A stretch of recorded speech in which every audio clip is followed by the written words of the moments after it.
ನಮಸ್ಕಾರ ವೀಕ್ಷಕರೇ, ನಮ್ಮೂರು ನಮ್ಮ ಸುದ್ದಿ ಹಲೋ ಹುಕ್ಕೇರಿ ನ್ಯೂಸ್ಗೆ ಸ್ವಾಗತ. ನಾನು ಅದ್ವಿಕಾ.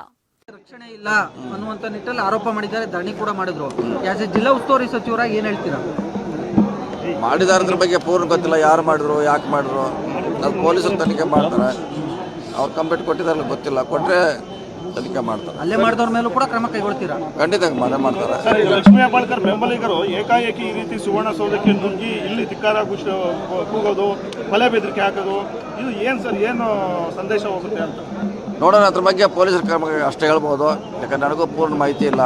ಅದು ಬೆಳಗ್ಗೆ ಆಗಿದೆ, ಅದು ಪರಿಷತ್ನಲ್ಲಿ ಆಗಿದೆ, FIR ಕೂಡ ಆಗಿದೆ, ಬಂಧನ ಕೂಡ ಆಗಿದೆ.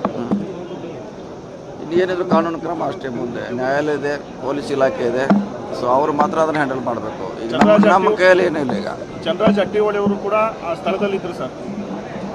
ಸಿಟಿ ರವಿ ಮೇಲೆ ಹಲ್ಲೆ ಆಗ್ತಕ್ಕಂಥ ಸಂದರ್ಭದಲ್ಲಿ ಅವರು ಸ್ಥಳದಲ್ಲೇ ಇದ್ರು, ಅವರೇ ಮಾಡಿಸಿದಾರೆ ಅನ್ನೋದು ಆರೋಪ. ಅದ್ರ ಪೊಲೀಸರು ನೋಡಿದಾರೆ. ಶಾಸಕರ ಮೇಲೆ ಹಲ್ಲೆನ ನೀವು ಏನು ಹೇಳ್ತೀರಿ ಸರ್? ಒಬ್ಬರು ಶಾಸಕರ ಏನು ಹೇಳೋದ್ರ ಪ್ರಶ್ನೆ ಇಲ್ಲ. ಯಾರೇ ಶಾಸಕರಾದರೂ ಕೂಡ ಅವ್ರು ಏನೇ ತಪ್ಪು ಮಾಡಿದ್ರು ಕಾನೂನು ಇದೆ, ಕಾನೂನು ಪ್ರಭಾವ ಕೈಗೊಳ್ಳಬೇಕು. ಈ ರೀತಿ ಮಾಡೋದು ಪೊಲೀಸರನ್ನು ತನಿಖೆ ಮಾಡಿ ಅವರು ತಪ್ಪಿಸಿದ್ದು ಯಾರೇ ಇದ್ರು ಒಂದು ಕ್ರಮ ಕೈಗೊಳ್ಳಬೇಕು. ಅಲ್ಲ, ಅದೇ ಹೇಳಿದೆ, ಯಾರೇ ಇದ್ರು ಕೂಡ ಅದನ್ನು ಪೊಲೀಸರೇ ತನಿಖೆ ಮಾಡ್ತಾರೆ, ಕ್ರಮ ಕೈಗೊಳ್ತಾರೆ.